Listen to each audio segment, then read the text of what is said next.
Setelah mengajukan gugatan ke Pengadilan Negeri Jakarta Pusat, pimpinan Pondok Pesantren Panji Gumilang akhirnya mencabut gugatan ke Menko Polhukam Mahfud MD. Pihak kuasa hukum Panji Gumilang menyebut ada beberapa faktor yang membuat kliennya akhirnya mencabut gugatan yang sebelumnya dilayangkan. Pada Senin lalu, Panji Gumilang lewat kuasa hukumnya menggugat Menko Polhukam Mahfud MD. Gugatan sudah didaftarkan dan diberi nomor registrasi pendaftaran gugatan di Pengadilan Negeri Jakarta Pusat. Dalam gugatannya itu, Panji menuntut ganti rugi hingga 5 triliun rupiah dan uang paksa 5 juta rupiah setiap hari terhadap gugatan ini. Panji Gumilang menggugat Menteri Koordinator Bidang Politik, Hukum dan Keamanan Mahfud MD karena pernyataan-pernyataannya yang dianggap melawan hukum. Setelah mengajukan gugatan ke PN Jakarta Pusat, Panji Gumilang akhirnya mencabut gugatan ke Menko Polhukam Mahfud MD. Pihak kuasa hukum Panji Gumilang menyebut ada beberapa faktor yang membuat kliennya akhirnya mencabut gugatan yang sebelumnya dilayangkan. Salah satunya, Panji Gumilang merasa jika Mahfud telah memberikan keterangan yang positif kepada kliennya.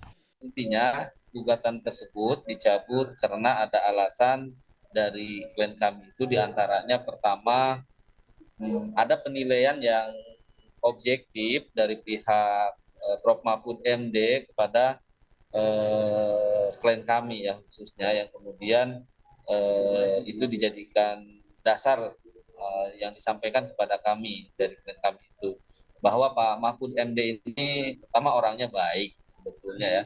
Jadi beliau ini orang baik, kemudian di sisi lain ternyata beliau ini dengan klien kami ini itu satu alma mater di HMI ya.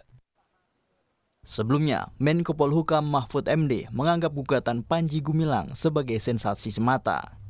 Mahfud bilang gugatan perdata yang dilayangkan Panji Gumilang terhadap dirinya ke Pengadilan Negeri Jakarta Pusat adalah persoalan kecil. Ganti rugi yang diminta Panji Gumilang senilai 5 triliun rupiah hanya sebatas sensasi jika dilayani.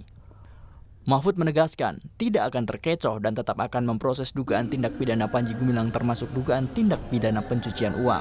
Gugatan Panji Gumilang yaitu masalah kecil lah. Biar berjalan di pengadilan, ada hakim yang menilai. Kalau saya ditanya apakah saya siap untuk menghadapi gugatan itu, saya siap, tapi tidak perlu persiapan. Ketemu aja di pengadilan, itu urusan sepele sederhana. Hukum itu ada logikanya dan ada hakimnya. Oleh sebab itu nanti kita ketemu di pengadilan aja.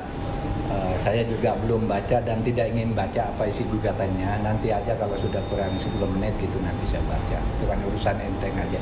Tapi jangan lupa urusan tindak pidana yang digugatkan kepada Pak Panji Gumilang harus diteruskan. Hingga kini, polisi masih memproses kasus pimpinan Pondok Pesantren Al Zaitun. Polisi pun masih mencermati dan melengkapi sejumlah alat bukti. Tim Liputan, Kompas TV.